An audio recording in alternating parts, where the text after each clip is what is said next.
끊임없이 열심히 이제 뭔가를 해야 되는 한국 사람들이죠. 정신 바짝 차리고 살아야 되는 사회라는 거예요. 쉽게 말씀드리면.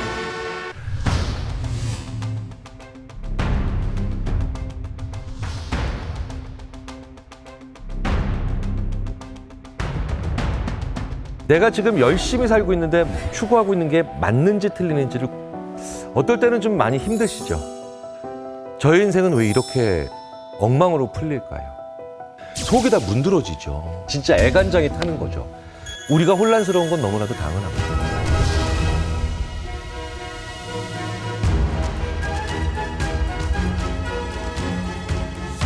그런데 집에 들어가면 본격적으로 말을 하기 시작합니다.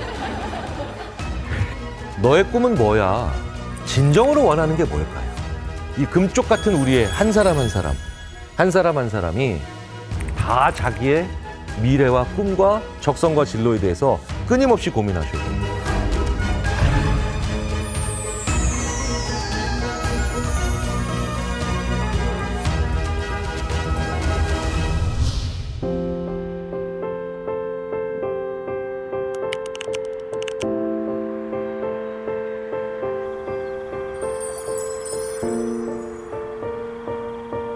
귀한 시간 내주셔서 감사하고요. 저는 울산에 한 1년에 한 대여섯 번 정도는 오거든요. 네, 회의도 있고 강연도 있고 그래서 요 시내에서 저 닮은 사람이 술 먹고 헬렐레 하고 있으면 저 맞아요. 이제 한 번은 거기서 제가 어묵 먹으면서 헬렐레 하고 있었는데, 네, 이게 거기 사장님이 어쩌다 어른 진행하는 김겨열 교수님이 너무 비싸게 생겼다고. 그래서 제가 그런 얘기 많이 듣는다고. 정말 길고 긴 여름이 갔습니다. 저는 살다 이렇게 긴 여름 처음 봤어요. 네네. 그죠? 네네. 그러니까 저도 1994년 끔찍했다는 1994년의 여름이 기억이 나는데, 그때 이제 석사학위 논문 쓰고 있을 때였는데, 그때 처음으로 알았죠. 인류가 발명해낸 최고의 발명품은 에어컨이다. 네, 뭐 인공위성 이딴 거 필요 없다. 근데 올 여름은 진짜 가장 길었잖아요. 네. 한국이라는 나라가 참 재밌죠. 한국에 살아본 외국인들은 이렇게 연중 최고 기온과 최저 기온이 어마어마하게 많이 벌어지는 나라를 본 적이 없다고. 사실 인류 최고의 시련은 사계절입니다. 그러니까 우리 조상님들이 되게 좀 이상한 분들인 것 같아요. 하필이면 털을 잡아도 이런데. 네네네. 그래서 왜 저희 관련 분야 연구자들도 이런 얘기 많이 합니다. 단군 할아버지가 분양 사기를 당해도 제대로 당했다고. 어떻게 이런데 털을 잡으셨을까? 뭐 이렇게 산밖에 없는 나라에. 네이버나 카카오 지도로 이렇게 위성 지도로 보면 다 녹색이잖아요.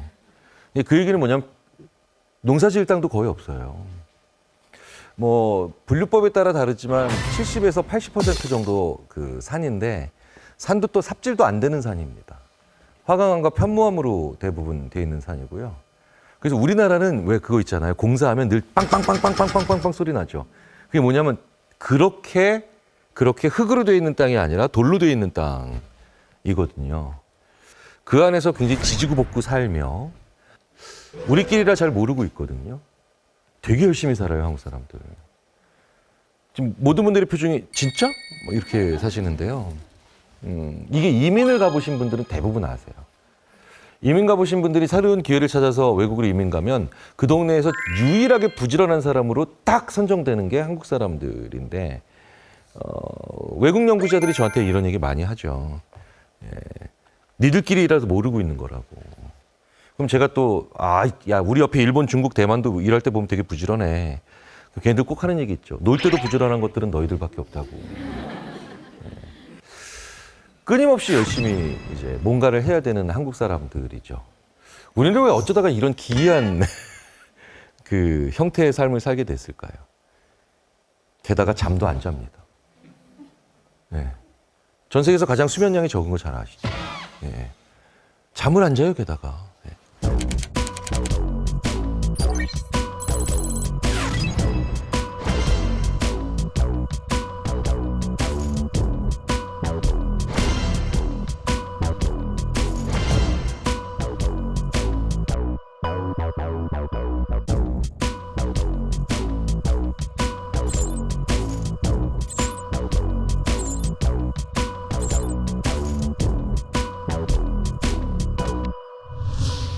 그럼 도대체 많이 자는 사람은 누굴까요?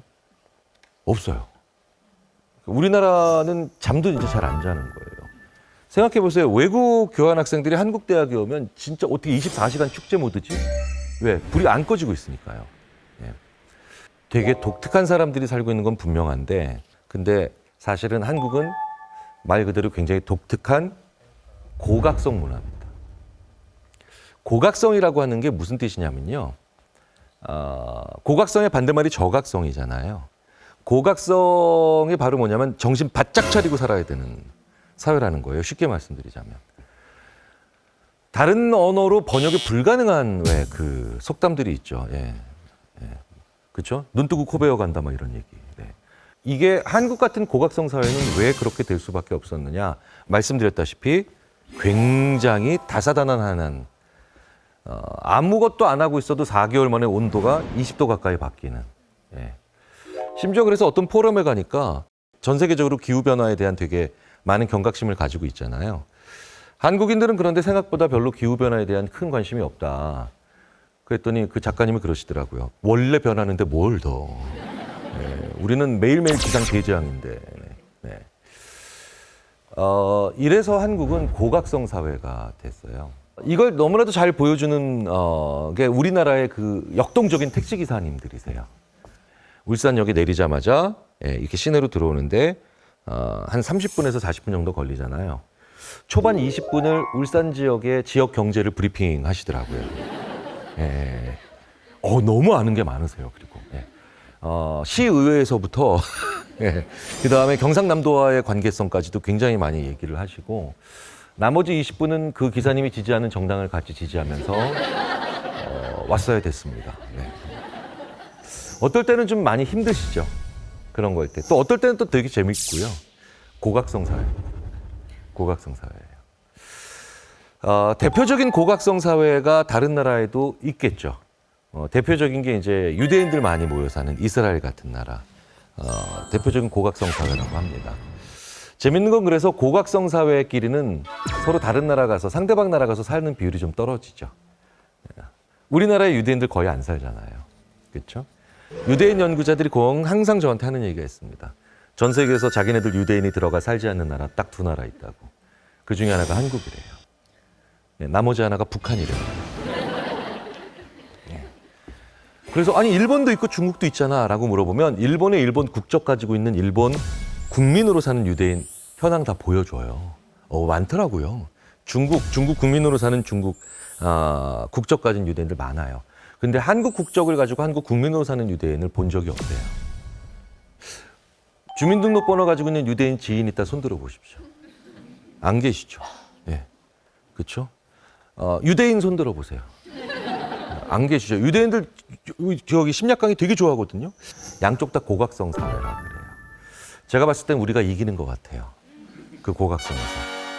그 고각성, 늘 정신 똑바로 차리고 언제 무슨 일이 일어날지 모르니 다사다난한 사회에서 끊임없이 정신 바짝 차려야 되는 문화. 이런 문화는 세상에 그렇게 많지는 않습니다.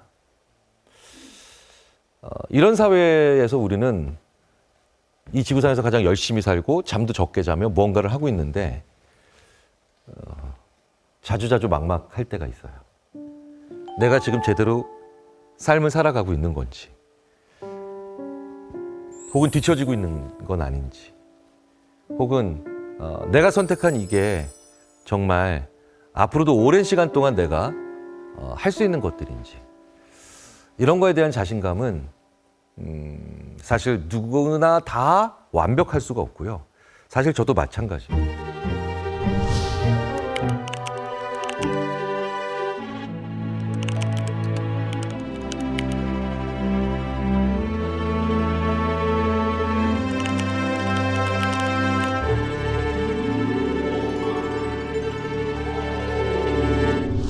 저는 왜 심리학을 선택했을까요? 일단 여학생이 많을 것 같아서 라고 한번 인터뷰를 했더니 안 내보내시더라고요. 근데 진짜 사실이에요. 근데 사실 저도 그러니까 심리학을 선택한 거는 그렇게까지 뭐 대단히 엄청난 비전과 아니면 목표의식을 가지고 있었던 건 아니에요. 하지만 되게 재밌게도 저희 앞집 아저씨가 그 술 드시고 늦게 들어오시고 저는 자율학습 마치고 고3 때 가면 그 아저씨가 저한테 막 용돈 하라고 뒷집 사는 학생이 저한테 막 10,000원짜리도 주시고 막 5,000원짜리도 주셔가지고 제가 항상 인사를 잘했죠, 그분한테. 네, 인사를 잘하고. 근데 아저씨 저는 그래서 요새 과 선택하기 힘들어요 그랬더니 야, 제일 싫은 거 반대로 가면 돼. 근데 제가 그날 꽂힌 거예요, 그날. 근데 저는 그 말이 되게 중요한 말처럼 생각이 됐고요. 그래서 저는 그 다음날 친구랑 같이 서점을 갔어요. 이 중에서 제일 쳐다보기도 싫은 책을 한번 골라보자. 그랬더니 법학으로 나오더라고요. 법학을 딱 읽어봤는데 일단 사람이 읽을 수 있는 텍스트가 아니에요. 이건 보기만 해도 막 정신이 혼미해지고요. 이런 팔만대장경 같은 걸 왜 사람들이 읽을까. 그런데 되게 재밌는 건 그때 제 친구가 심리학개론을 들고 오면서 난 이런 거지 같은 책을 처음 봤대요. 야, 이거는 사이코가 아니면 절대로 이런 공부를 하지 않을 것 같은데? 그래서 서로 바꿔서 읽어봤더니 읽을만 해요. 저는 그래서 심리학을 선택했습니다. 되게 재밌는 우연한 일이죠. 그래서 난 선택 잘했다. 그리고 소개팅에 가면은 제가 지금 무슨 생각하는지 알아맞혀 볼까요? 이러면 대부분 하고 놀래요. 그리고 항상 답은 정해져 있어요. 고집은 세 보이지만 의외로 사람한테 약하군요. 이러면 다 돼요. 네네네. 어느 날 이제 2학년이 되니까 이제 슬슬 애들이 대학원의 어떤 세부 전공이라는 얘기를 하고 있는데 저는 계속해서 그게 뭔 얘기인지를 몰랐어요. 뭔 말이야? 심리학은 다 같은 거 아니야? 상담심리, 임상심리, 사회심리, 산업소비자심리 뭐 이런 게 있대요. 다른 친구들은 굉장히 무언가 중요한 선택을 하고 있는 것 같은 시기에 여전히 저는 또 늦은 선택을 하게 되는데 그래서 제일 듣기 싫고 첫 시간에 그냥 토 나올 것 같은 그런 과목에 정반대로 가자. 의외로 세 번째 수업에 수강 신청 6과목을 했는데 세 번째 과목에서 그게 왔어요. 그게 상담 심리학이었어요. 첫 번째 시간 내내 전공 교수님이 얘기하시더라고요. 상담은 너의 입을 닫고 상대방의 얘기를 끝까지 듣는 것이다. 전 태어나서 이렇게 고통스러운 말을 들어본 적이 없습니다. 저는 말하는 거 되게 좋아해요. 진짜 말하는 거 좋아해요. 보통 많은 개그맨 분들은 말을 잘하시잖아요. 그럼 댁에 들어가시면 더 이상 말을 할 수 있는 에너지가 사라져서 말 안 하시는 분 되게 많습니다. 저는 집에 가면 더 말을 하고 싶어지고요. 지금도 제가 말수가 적은 사람이 아니라는 건 금방 눈치채시겠죠. 그래서 저는 항상 내향적인 성격의 말 많은 사람으로 저를 분류합니다. 저 내향적이에요. 뭐 그렇게 어이없다는 표정을. 내향적인 사람은요, 하루에 활발하게 그리고 밝게 그리고 즐겁게 얘기를 나눌 수 있는 사람의 수가 적은 거예요. 오히려 좀 양적인 개념으로 이해해 주시는 게 좋거든요. 그리고 그 대상도 좁은 겁니다. 되게 저는 낯가리고요. 힘들어합니다. 근데 왜 말은 잘할까요? 뭐 못하지는 않으니까. 사회적 기술이 늘었을 뿐이죠. 말을 하는 기술이 늘었을 뿐이에요. 그런데 이렇게 말을 잘 하면서 저는 바로 뭘 느낍니까? 되네. 의미와 보람을 느끼죠. 그런데 집에 들어가면 이제 제일 가깝고 친한 사람들이잖아요. 그래서 저는 집에 들어가면 본격적으로 말을 하기 시작합니다. 본격적으로. 저희 딸이 2명 있는데 이제 대학교 다니는 시원이, 그다음에 고3인 채원이, 시원 채원이가 모두 초등학교 다닐 때 어떤 가정이었으면 좋겠느냐, 부모님과 함께 사는 경우에 선생님이 이렇게 얘기를 해주면 시원이 채원이 모두 초등학교 4학년 때 대화 없는 가정을 적어서 냈고요. 더 가슴 아픈 건 제 아내는 적극적으로 지지했다는 거죠. 그래서 어떠한 가정폭력도 없고요. 학대와 폭언도 하지 않는 아빠인데 제가 집에 들어가면 샥 하고 퍼져서 갑자기 바쁜 척을 하고 있는 마치 사장님이 순시하고 있는 사무실 같은 그런 이미지가 만들어집니다. 자, 어쨌든 저는 그래서 상담 심리학은 절대 아니었어요. 저는 그래서 상담 심리학이 아닌 제일 상담 심리학과 동떨어진, 심지어 그리고 제가 다녔던 대학에서 연구실이 가장 물리적으로도 떨어져 있는 인지심리학을 전공한 겁니다. 인지심리학을 전공하고 난 다음에 또 여전히 저는 아무 생각 없이도 대학원 생활에서 하는 거 하고 시키는 거 하고 리포트 쓰고 영국에서 쓰는데 이제 또 동기와 선배들, 비슷한 연배의 선배들이 또 이제 뭔가를 또 하기 시작하는데 인지심리학에도 세부 전공이 여러 가지가 있다는 거예요. 판단과 의사결정, 감각과 지각, 뭐 그다음에 뇌, 아니 왜 이 인간들은 늘 나보다 앞서갈까? 나는 들어가가지고 좀 만끽을 하고 싶거든요. 그런데 만끽을 그렇게 하고 싶을 때마다 앞서서 고민을 하고 있는 거예요. 뭘 하지? 여기서 저는 다시 또 우리 인간의 눈꺼풀 반응을 연구하고 있는 선배의 실험을 도와주다가 내가 이 짓을 2달만 더 하면 내가 심리학을 떠날 수 있겠구나. 이걸 감각과 반응의 심리학이라고 합니다. 굉장히 찰나의 순간에 초시계 가지고 재는 심리학이죠. 제일 반대가 바로 뭔가 봤더니 판단과 의사결정 중에 돈에 관련된 연구예요. 근데 처음으로 돈 연구는 그 자체로 아주 즐겁게 재밌게 했어요. 제가 이 말씀을 왜 드리냐면 저 같은 유형이 더 많다라는 겁니다. 우리가 꿈과 목표를 향해 달려간다라고 얘기를 많이 하잖아요. 그런데 저는 너의 꿈은 뭐야? 라고 얘기하는 질문을 받을 때마다 진짜 난감했어요. 왜냐면 내가 뭐에 대해서 엄청나게 좋아하는 게 없었거든요. 그런데 한 3번쯤 진짜 싫은 거 반대편으로 가다 보니까 거기에 진짜 제가 좋아하는 연구들이 있더라고요. 이런 유형을 뭐라고 하냐면 디벨롭 유형이라고 합니다. 근데 우리는 이런 사람들의 비율이 어느 정도 되는지를 한번 연구를 해봤더니 대략 80% 정도 돼요. 그러면 그 반대편에 한 20% 정도 되니까 한 4대 1로 좀 적은 수의 분들이 계시죠. 그분들이 바로 누구냐? 나랑 안 맞는 일을 할 때는 조그마한 관심과 열정도 발휘할 수 없는 fit. 옷이 딱 들어맞는 것 같은 fit 유형에 해당하는 사람들입니다. 이분들의 삶도 참 순탄치는 않죠. 소아청소년 정신과 전문의를 오랫동안 하고 있는 저의 아주 절친한 유한욱 박사라고 있어요. 이 친구가 한번 저한테 술을 먹자고 하더라고요.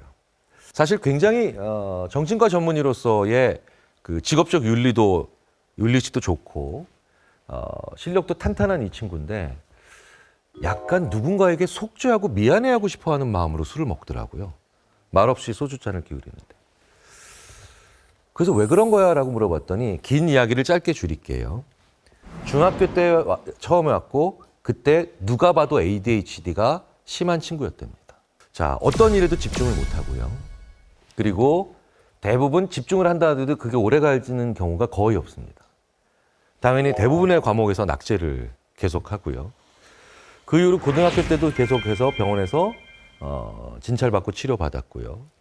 어떻게 간신히 들어간 삼수 끝에 들어간 대학에서도 계속해서 전공에 집중을 못하고 어느 직장에서도 한 달 이상 버티지 못했고요. 심지어는 3일 만에 소위 말하는 잘린 경우도 있었답니다. 참 어렵게 살고 힘들게 살아가는 인생이었죠. 그런데 그 친구가 30살이 거의 다 돼서 다시 한번 2년 만에 다시 왔는데 너무 살이 많이 빠져 있더래요. 저 이제 기면증도 있는 것 같아요. 자, 기면증이라는 건 뭐냐면 원하지 않는 순간에 갑자기 잠들어 버리는 겁니다. 그럼 이제 깨보면 황당한 거죠. 저의 인생은 왜 이렇게 엉망으로 풀릴까요? ADHD로 어떤 일도 집중 못하고 어떤 일에도 관심을 못 가지는 제가 이젠 기면증까지. 대화를 하던 과정에 묘한 재밌는 측면 하나를 발견했는데 그 다니던 회사에서 무려 7개월을 같이 일을 했는데 기면증이 있다라는 걸 알게 된 시점이 한 달도 안 지난 시점인데 그럼 너를 7개월, 나머지 6개월 동안 너를 계속 출근을 시켰냐는 거예요. 그랬더니 그 청년의 대답이 시켰답니다. 심지어는 칭찬도 받아본 적이 있는데 그런데 어느 날 갑자기 그 회사의 기밀을 빼내가고 있다라고 하는 어이없는 오해를 받으면서 사장님의 폭언과 함께 자기는 해고됐답니다. 근데 그 회사의 기밀을 빼낸 적이 자기는 없대요.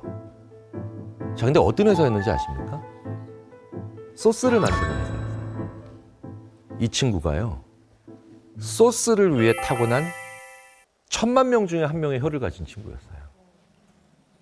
그래서 이 친구는 소스와 관련된 일을 하면 이 지구상에서 거의 대부분의 사람들이 경험을 한 번도 못 해보고 죽을 만한 몰입을 하고 그 일을 끝내는데 3시간 동안 무아지경에 가까운.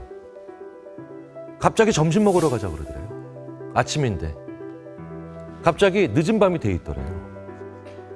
이게 어마어마한 열정이 여기서 나왔던 겁니다. 그 회사의 사장님은 너무 엄청난 능력을 가진 친구가 7개월 만에 이 기량에 도달하니 오해를 했던 거죠. 얘가 우리 회사의 기밀에 접근했구나. 방법은 모르겠지만 말도 안 되는 오해를 했던 거예요.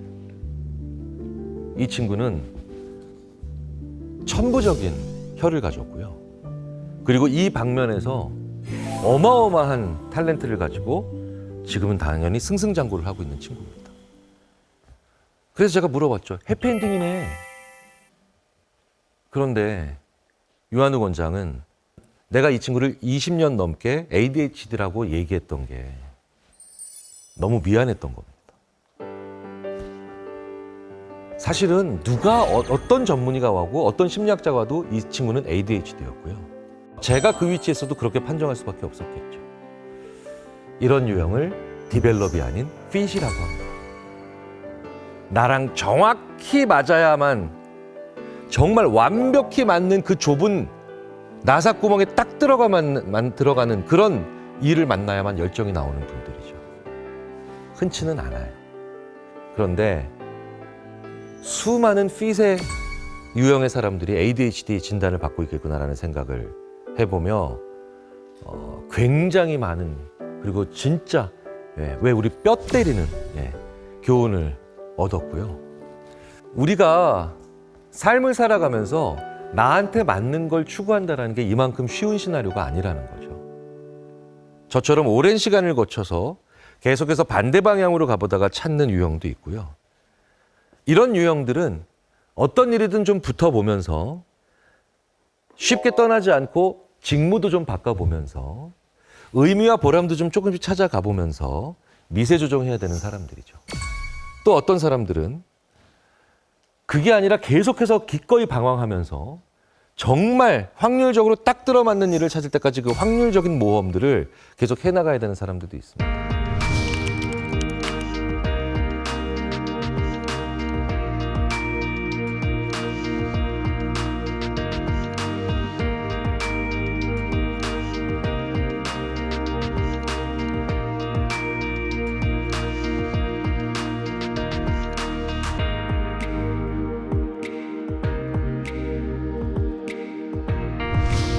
자, 그런데 왜 우리는 이런 사실을 지금에야 알게 됐을까요?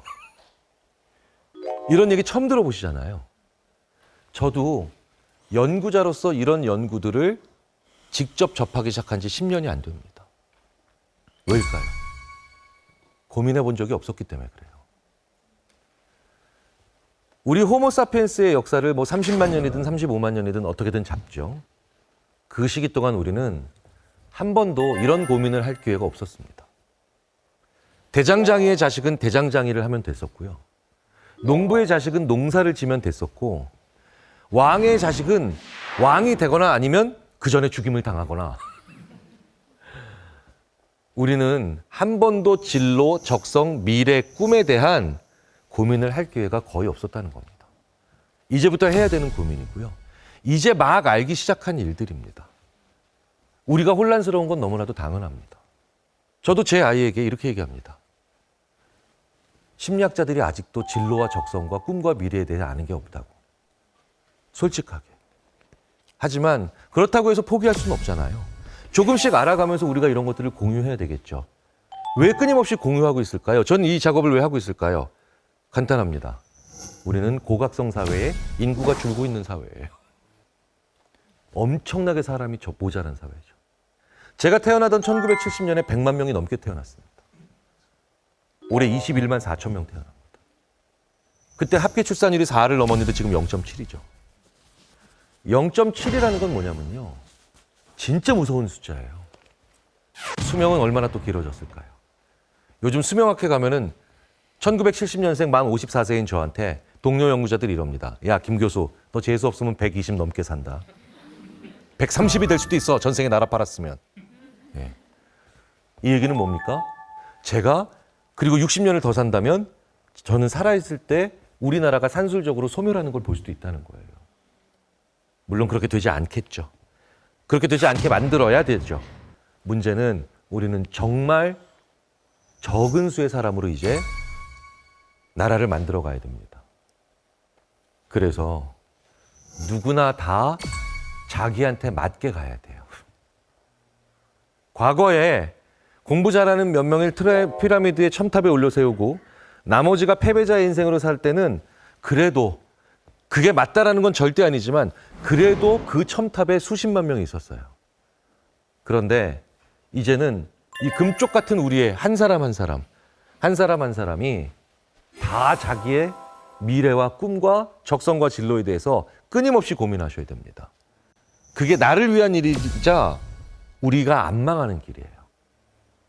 나는 지금 60 넘었으니까 괜찮아? 아니죠. 왜? 사람이 너무 모자라서 60대도 은퇴를 못해요. 은퇴가 불가능한 사회가 왔어요.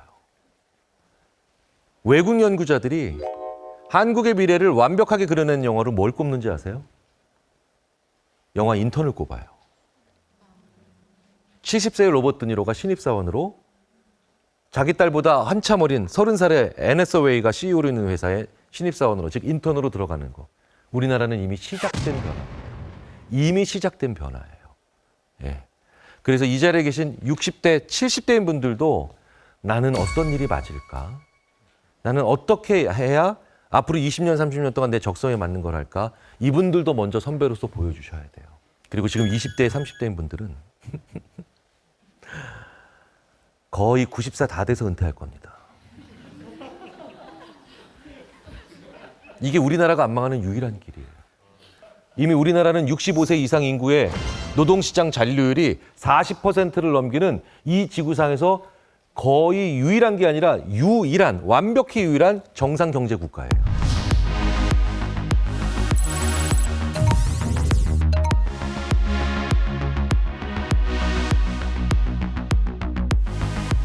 (50% 내년에 넘을 거고요. 65세 이상 인구의 노동시장 잔류율은 이제 거의 100%에 육박하는 시기가 10년 내에 옵니다. 은퇴는 없어요. 지금 우리나라는요, 제조업에서 50세가 넘은 전업주부 출신인 분들을 엔지니어로 바꾸는 일까지도 지금 시도하고 있습니다. 놀라운 건 이게 돼요. 우리나라는 도대체 안 되는 일이 뭐가 있을까 싶습니다. 실제로 1960년대 초중반인 분들이 아이가 사회로 다 나갔고, 그리고 이제 아주 자유로워진 이분들이 갑자기 엔지니어, 공업전문대학교 2년 과정을 1년 만에 마스터해서 엔지니어로 취직하는 일들이 비일비재하게 관찰되고 있어요. 그분이 저한테 이럽니다. 저도 제 인생에 나이 60이 다 돼서 벡터스칼라를 이해하고 연력학 전자기학을 심지어 가르칠 수 있는 내가 될 줄은 꿈에도 몰랐습니다. 어마어마하게 오래 살고요. 어마어마하게 오래 일하실 거예요. 그래서 계속해서 방황하시고 찾으셔야 돼요. 끊임없이 고민하셔야 돼요. 그래야 20, 30년 만에 찾아지는 게 내가 어떤 꿈을 쫓아갈 겁니다. 그건 남의 눈으로 볼 수 없는 거거든요.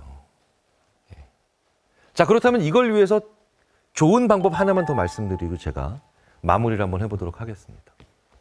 저희 인지심리학자들이 많이 쓰는 want와 like를 구분하시라는 얘기예요. 굉장히 많은 분들이 내가 쫓고 있는 이 길이 맞는지, 내가 가는 이 진로가 정말 내가 정말 진정으로 내가 원하는 것인지, 진정으로 원하는 게 뭘까요? 자, 저희들은 원투와 라이크에 대한 실험을 오랫동안 해왔습니다. 예를 한번 들어볼까요? 저는 놀이동산에 간 적이 있습니다. 첫째 딸 시원이는 엄마를 완벽히 닮았기 때문에 얘는 다른 사람들 앞에서 아무리 땡깡을 펴도 저는 고개만 돌리면 됩니다. 그럼 얘가 제 딸인지 아무도 몰라요.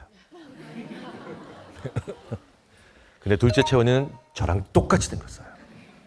진짜 완벽해요. 제가 가발 썼다고 보셔도 돼요. 진짜 태어나는 날 깜짝 놀랐어요. 와! 뭐 이러면서. 돌잔치 때 사진을 찍었는데 제 돌잔치 때 사진이랑 화질만 달라요. 지금 고등학교 3학년인데 지금도 가끔 화장실에서 나올 때 제가 깜짝깜짝 놀랍니다. 막 과거에 막 제가 튀어나오는 거예요. 저는 괜찮죠. 저는 과거를 보는 거잖아요. 얘는 미래를 보는 거라고요. 얼마나 미안하겠어요, 제가. 네. 그런데 그 채원이를 데리고 놀이동산에 갔는데 그때 이제 이 아이는 유치원 다닐 때죠. 들어가자마자 아니나 다를까 사람들 앞에서 들어눕습니다. 땡깡을 피는 거죠. 왜? 풍선 사달라. 손가락으로 사주세요, 아빠. 안 사줄 수가 없죠. 저는 그 풍선을 사줬습니다. 그 풍선은 무려 12,000원이었어요. 네. 저는 거금 12,000원을 주고 그래서 아이 손에 풍선을 안겼죠. 한 5분쯤 지났는데요. 제가 앞서서 걸어가고 있는데 제 뒤통수에다 대고 저희 막내 채원이가 이렇게 얘기하더라고요. 아빠 팔 아파요. 이 불안함. 저는 뒤를 돌아봤죠. 벌써 뭐가 올라가요. 지금 올라가고 있는 게 이게 저한테 풍선이 아니죠. 이거 저한테 뭐겠습니까? 12,000원이죠. 12,000원 공중부양하는 거 보신 적 있으세요? 네. 저는 그날 본 겁니다. 제 아내가 그날 저녁에 집에 들어와서 스마트폰으로 찍은 사진을 쭉 보여주는데 제가 사진을 쭉 보다가 깜짝 놀랐죠. 저희 막내 채원이가 풍선 사달라고 난리 쳤던 곳에서 찍었던 사진을 보니까 주위에 다른 아이들이 다 풍선 가지고 있어요. 그런데 불과 몇 분 후에 팔 아프다고 풍선줄 놓고 저한테 엄청 혼났던 그곳에서 찍었던 사진을 보니까 주위에 풍선 가지고 있는 아이들이 없어요. 이걸 저희들이 원투와 라이크의 괴리라고 부릅니다. 저희 막내 채원이는 왜 그렇게 강렬히 풍선을 원했을까요? 다른 아이들은 다 가지고 있는데 나만 안 가지고 있는 상태가 많이 불편했던 거죠. 그런데 저희 막내 채원이는 그 풍선을 좋아했던 건 아니었습니다. 그러니 다른 아이들도 풍선을 안 가지고 있는 상황으로 오니 12,000원이 아무리 비싸도 팔이 아픈 게 먼저였던 거죠. 제가 조금만 더 지혜로운 부모였다면 제 막내 채원이가 저 풍선 사주세요라고 그렇게 강렬히 원할 때 저는 약간의 지혜를 발휘할 수 있었겠죠. 그 아이를 5분 걸어서 다른 아이들이 풍선을 안 가지고 있는 상황, 혹은 아무도 없는 상황, 혹은 그 풍선 없이도 재밌게 잘 노는 또래 아이들이 있는 상황, 이런 걸 경험하게 해 줬었겠죠. 많은 분들이 내가 지금 열심히 살고 있는데 추구하고 있는 게 맞는지 틀리는지를 궁금해하세요. 그런데요, 그러기 위해선 반드시 그걸 가지고 있는 사람만 만나는 게 아니라 그걸 안 가지고도 행복하게 살고 있는 사람들, 그거 없이도 자기 삶을 훌륭하게 만들어가고 있는 사람들을 꼭 만나셔야 됩니다. 원투와 라이크를 그래서 다 가지고 있는지 한번 확인해 보시는 건 이제 내가 fit 유형인지 develop 유형인지 이것과 무관하게 끊임없이 해보셔야 되는 과정이고요. 이 과정은 우리가 오래 살고 오래 일하는 이 사회에서 세상 눈 감을 때까지 해야 되는 그런 게 아닐까 싶습니다.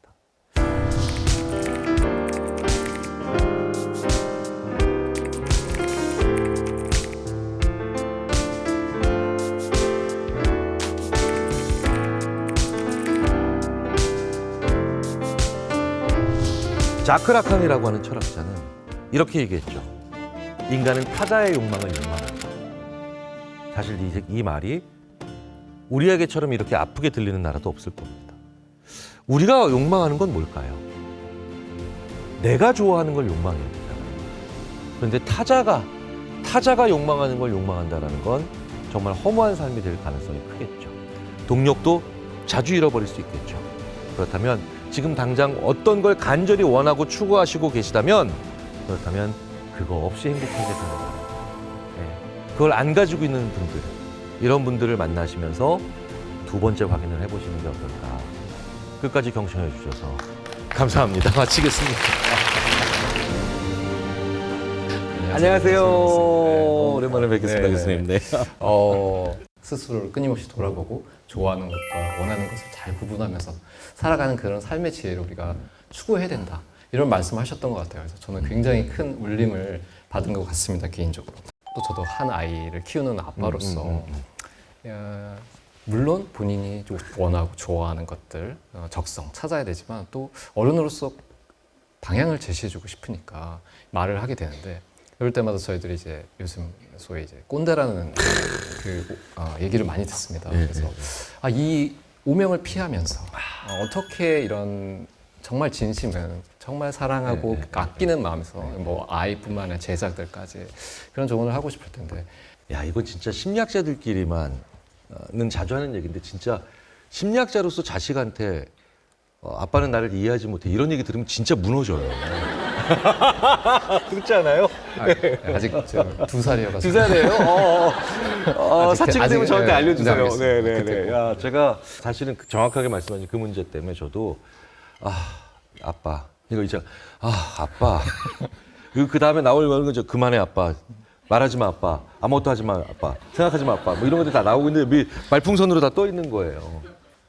되게 재밌는 게 의외로 아이가 뭘 좋아하는지를 알아도요, 자기가 어떤 조언을 할 때는 이렇게 합니다. 앉아봐. 그죠? 네. 그리고 자, 지금부터 내 말 잘 들어. 네네.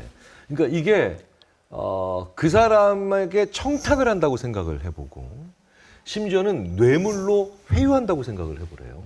네. 혹은 심지어 부정한 어떤 음모를 꾸민다고 생각을 해보세요. 그러면 어떻게 그런 톤으로 그런 자세로 말을 하겠냐는 거죠.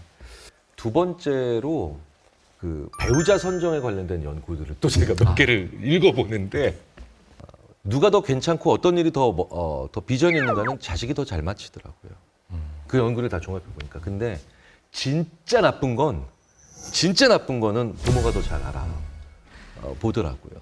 그래서 제가 가끔 이제 학생들한테 저 사람 별로인 것 같다 그러면 엄마 말 듣지 말라고.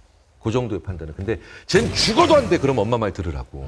네, 이런 얘기를 농담 반 진담 반으로 하기는 하는데, 원칙은 그건 것 같습니다. 이 말을 지금 하는 게 적절할까 아닌가에 대한 고민을 매번 기꺼이 그때마다 해놓으시면 쌓이는 노하우와 쌓이는 그 직관이 한번 조금 더 조금씩 낫게 만들지 않을까라는 생각입니다. 정말 뭐 이렇게 어려운 질문을 하세요, 진짜. 사실 여기 이제 오신 분들 미리 주신 질문들도 많이 있어가지고 대부분 많은 분들이, 젊은 분들이 고민하는 것들인 것 같아요. 예를 들어서 어떤 분이 꿈은 거창한데 꿈을 이루는 과정 중에 결국에는 이제 동기부여를 좀 잃고 꿈을 잃어버리고 결국 살아가곤 합니다. 꿈을 상실하고 싶지 않은데 왜 자꾸 이렇게 될까, 이러는 거에 대한 고민이 있는 것 같아요. 왜 거의 대부분의 나라에서 잘 때 자는 것도 드림이라고 하고 그런 것도, 그다음 우리의 비전 같은 것도 드림이라고 하는, 이게 거의 모든 언어가 이렇게 비슷한 그거를 하거든요. 꿈이 크잖아요, 대부분. 근데 꿈을 잃어버리는 경우가 현실의 문제에 주로 우리가 타협을 하기 때문인데, 현실과 일절 타협 안 하는 게 밤에 잘 때 꾸는 꿈이잖아요. 잘 주무셔야 돼요. 네. 그러니까 뇌의 억압 기제들이 그때 고리를 풀면서 약간 민망한 꿈도 꾸지만 사실은 진짜 해보고 싶은 것들에 대한 꿈을 많이 하거든요. 그러니까 인류 역사상 진짜 어마어마한 발견들이나 위대한 문제 해결들이 자다가 갑자기 일어나가지고 해결된 경우 되게 많은데, 저는 이제 앞으로 10년 동안 제일 많이 해야 되는 연구로 저희 연구실은 수면하고 있고요. 잘 주무셔야 꿈 안 잃어버립니다. 일단 이거는 분명히 해드리고 싶어요. 또 어떤 분들이 이런 고민을 갖고 있어요. 거의 이제 고민 상담 약간 그런 느낌입니다. 내가 지금 제대로 살고 있는지 의심이 든다. 네, 불안한 마음. 과연 내가 잘하고 있을까? 이럴 때 어떻게 하면 좋을까요? 좀 그런 세대들에게 좀 해주시고 싶은 말씀 있을까요? 사실 이건 우리들도 종종 겪는 고민이잖아요. 네. 왜 내적 동기 연구하는 에일리 피스바 교수가 시카고 대학에 아주 재밌는 논문을 한 몇 년 전에 써서 제가 그 사람 논문 잘 썼다, 연구 잘했다. 그게 뭐냐면 방금 전에 질문하신 것처럼 내가 진짜 제대로 열심히 하고 있잖아요. 요렇게 하고 있는데 이걸 제대로 하고 있는 게 맞는 건지 중간중간 길 잃어버리기 쉬울 때 봐야 되는 게 의외로 긍정적 롤모델 못지않게 부정적 롤모델도 만나야 되더라는 거더라고요. 예를 들어서 김준영 교수님의 대학원생이 김준영 교수님처럼 되고 싶다라고 하는 건 김준영 교수님을 긍정적 롤모델로 삼고 있는 거죠. 근데 그 과정에서 이 길을 잃었을 때 의외로 계속 긍정적 롤모델만 보면 안 되고요. 저 같은 부정적 롤모델을 왜 나를 내 예를 들었지 내가 그러니까 저렇게 살면 안 되겠다라는 것도 보여주는 삶들이 좀 필요한 거죠. 그러니까 이게 긍정적 롤모델과 부정적 롤모델을 계속 왔다 갔다 하면서 보면서 자기가 그 사이에서 밸런스를 잡기가 더 좋아진다는 겁니다. 에일리 피스바 교수가 거기서 마지막에 이런 얘기를 써놨어요. 그러니까 세상에 가르침이 없는 사람은 없다. 그리고 약간은 조금 더 나랑 결이 다른 사람들을 많이 만나야 되는 게 결국 답이 아닐까 싶습니다. 너무 맹탕인가요? 아닙니다. 너무 훌륭한 박사 같아요. 너무 좋은 지혜라고 생각이 들었고 또 이제 이런 게 또 중요할 것 같아요. 꿈이 없는 특히 사춘기 학생들 좀 그런 세대들에게 좀 해주시고 싶은 말씀 있을까요? 제 첫째 딸이 약간 그랬었어요. 첫째 딸이 첫째 시원이의 사춘기는 약간 시체놀이, 아무것도 안 하고 무기력하게 누워 있는 거. 예. 그러니까 벽 보고 누워 있는 거 있죠. 예. 그러니까 4학년, 5학년 때 좀 반항하다가 6학년 때부터 본격적으로 벽을 보기 시작해서 중학교 1학년이 들어가니까 진짜로 벽에 완전 붙어버렸어요. 근데 사실 아무리 심리학자라고 해도 그때 그 추위에 뭐가 있는지 잘 모르거든요. 저는 이제 밖에 나가기라도 하는데 전업주부로서 아이를 보고 있는 엄마는 진짜 속이 다 문드러지죠. 진짜 애간장이 타는 거죠. 중3에서 고1 넘어가면 이제 부모가 입시 모드로 들어가잖아요. 그래서 그 전까지 그래 너 하고 싶은 거 다 해라고 하는 모든 천사표 부모가 안면 몰수하고 소시오패스적으로 바뀔 때가 고등학교 1학년 들어갈 때입니다.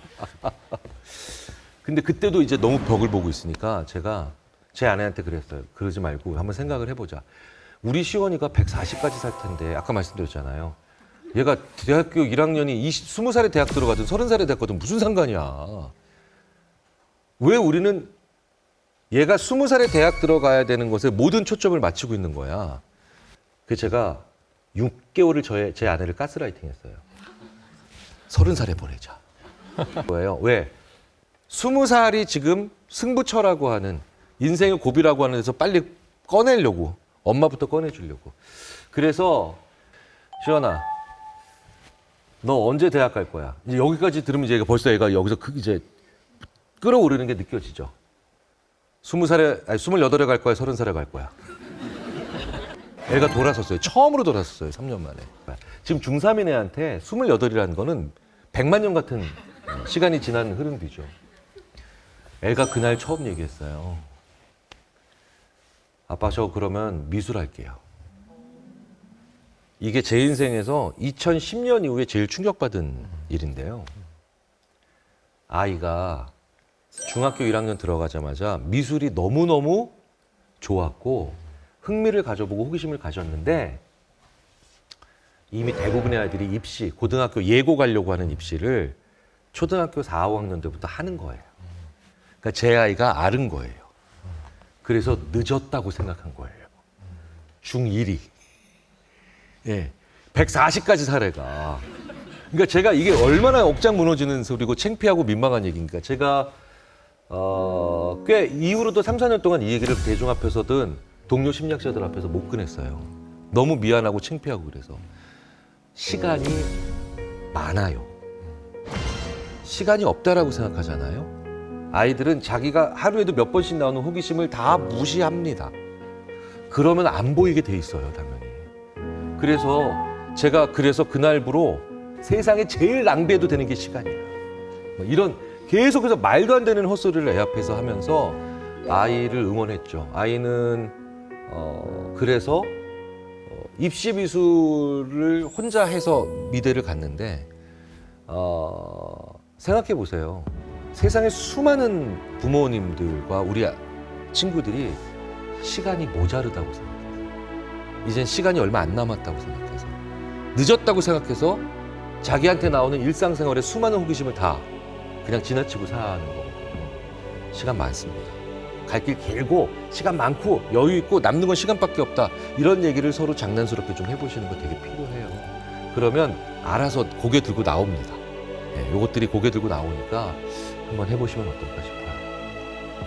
아, 이거 얘기를 할수록 점점 이렇게 울컥울컥해지네, 진짜. 네.